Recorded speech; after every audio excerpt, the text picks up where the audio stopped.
Oi, morning sunshine. You know, movies have structure. No matter the genre, or how complex the plot is, or how innovative it may be, there is always a tried and tested formula that makes them watchable and entertaining. The essence of this structure or formula is to help the writer or director in his attempt to hold the audience's attention and guide their focus to whatever he pleases. Movie structures also help you identify the genre of film. Movie structures also guide the pacing and tone of the film. Without a proper structure, a film will be chaotic, making it difficult to understand what's going on, which is one of the problems of modern Nollywood. They don't care about the basic structures of screenwriting, they just throw in whatever they feel looks good on camera. And that's what you get when cameramen write stories. They write down a list of shots. The House of Secrets is a perfect example of what a structureless average Nollywood film looks like. There are no setup for the payoffs, just a bunch of random generic plot points and themes in every Nollywood film. Heavy doses of wooden westernized dialogue and melodramatic acting. Plot holes that make you question your own intelligence. Which begs the question, is Nollywood really progressing or degenerating? Anyways, the movie starts off with our protagonist Sarah, who supposedly can't walk and somehow doesn't remember a thing about her life before. Hold on to this, dear viewer. We're still going to come back to it later. So what does she do? She spends most of her time writing about her lover neighbors. Everything seems normal. She's surrounded by family members and a doctor that seems to be interested in her regaining her memories, especially a past incident. What could be wrong with this picture? Turns out she's being held at a non-governmental organization that has a beef with General Sani, a presidential aspirant. The goal of the organization is to get information that could possibly send General Sani to prison. And also, her supposedly family members are not her family members. They are part of the organization, or rather they work for the organization. Apparently, Sarah conveniently remembers her past, and we discover through a flashback that she worked in a post office and was married to a soldier Panam. And she also had a child. Panam is some kind of low-budget James Bond with a sprinkle of Ethan Hunt's recklessness. A man who does not think straight before putting his pregnant wife in harm's way by giving her documents that could potentially ruin General Sani. The general becomes aware of these documents, causing Panam and his wife to pack their shit and head for the road. Panam is shot and Sarah is taken into a mental institution. Fast forward to the present day. Turns out that the head of the non-governmental organization is working for General Sani. The general decides he has had enough of her and murders her. At the same time, Sarah reveals that she has given the document to one Mrs. Eckert. And somehow, they find her and go to retrieve the documents.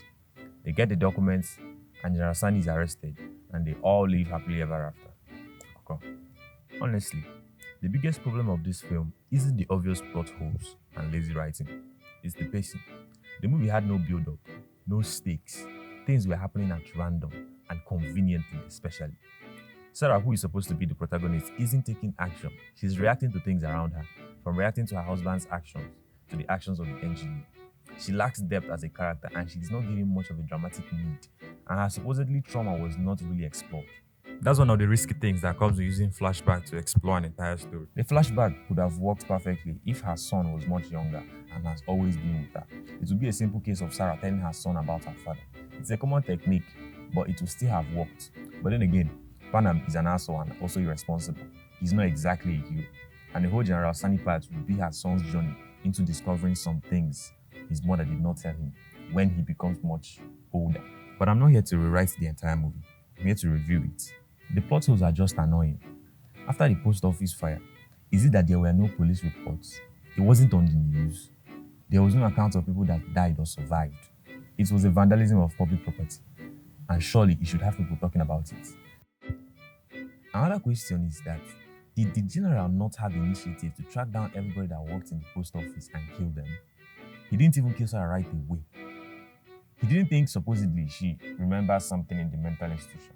If Miss Eckert was found that way, why couldn't the general with all the resources at his disposal find her earlier on? If the thugs didn't find anything, why didn't they wait around the corner and ambush Mrs. Eckert? Since someone obviously lives there.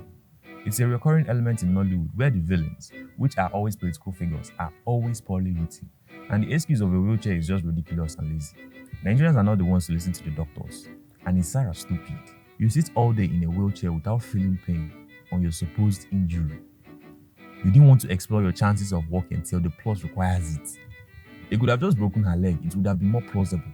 Also, the title should be changed from The House of Secrets to The House of Bad Acting, considering how everybody was saying their lines like they were reading comprehension from an Ugosugo textbook. It feels like the cast didn't want to be there, and they were giving the screenplay on each day of shooting. And the dialogue is just too unreal. You cringe when you hear some of them talk, especially this woman. That is where Dr. Jide. Oh, shut the fuck up.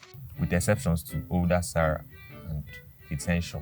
Kudos to the older Sarah. She carried the entire film, even if she had to work with a shitty script, and her dialogue either lacked emotions or are overly dramatic. That's about the only good thing about this film. The cinematography isn't really groundbreaking. Production quality in Nollywood film generally is good right now. Another thing is that the set designers didn't get the memo. It was very distracting when you realize that most of the scenes were done on a sound stage. Makes it look like a stage performance or a play. That's what I think of this film. It's a solid 4.5 on a scale of 10. If you think otherwise, you can leave a comment. Also, like and subscribe.